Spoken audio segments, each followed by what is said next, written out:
আসসালামু আলাইকুম। আমরা এবার আসছি করল্লা খেতে। করল্লা ক্ষেত দেখার জন্য আমরা এই যেমন দেখতে পাচ্ছেন যে করল্লা ক্ষেত, কিন্তু করল্লা গাছগুলো বেশি বড় হয় নাই, খুব ছোট ছোট গাছ। এর ভিতরে কি সুন্দর ফুল এবং করল্লার করা আসছে, এটা আমরা দেখবো আজকে। যে এর ভিতরে কিন্তু এই জায়গায় ছিল লাল শাক, লাল শাক শেষ, এবারে আমরা করল্লা দেখব।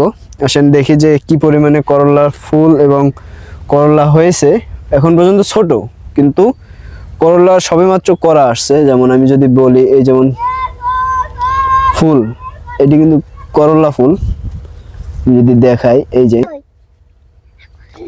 এখন পর্যন্ত ভালোভাবে আসে নাই করলা, কিন্তু ওই ফুলের ভিতরে ছোট ছোট আছে।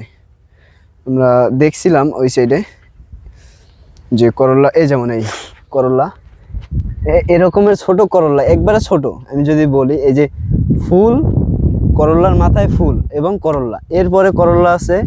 এই যেমন এই একটা লুকাইয়া ছিল, খুব সুন্দর, একেবারে এত ছোট যা হাতে নিলে বোঝা যায় যে কতটা ছোট করল্লা। যাক, এটা এরকমের রাখি। এটা একবারে অর্গানিক, মানে একবারে পিওর। আমরা যেটা, এটা কিন্তু আমাদের বেচার জন্য না, এটা আমাদের খাওয়ার জন্য, নিজেরা খাবো। সুন্দর সুন্দর গাছগুলো এই যে দেখতে পাচ্ছেন, খুব সুন্দর ফলন আসছে, ফুল আসছে, সরি, খুব সুন্দর ফুল আসছে। এবং এর ভিতরে আছে লাল শাক।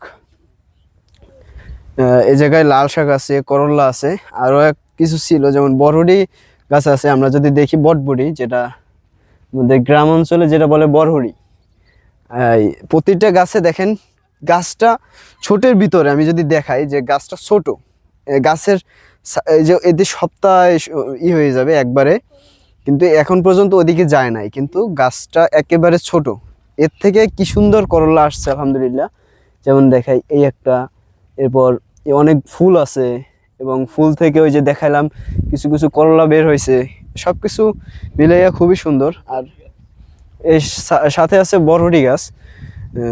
এরপরে এর পাশেই আছে এই যে সিম গাছ। আমরা যদি দেখাই, এই যে সুন্দর সুন্দর সিম, হ্যাঁ সুন্দর সব কিছুই। আর এর পাশে দেখেন, আমি যদি দেখাই, নিচে কিন্তু মাছ মাছ ধরার জন্য সুন্দর একটা জায়গা। এটা আমাদের বিলের সাইডে রাস্তার পাশেই এই করলা গাছ, এবং এই করলা গাছের পাশে মাছ ধরা যায়, মানে সবকিছু সুন্দর। এরপর ওই যে দেখতে পাচ্ছেন কাজ করতেছে।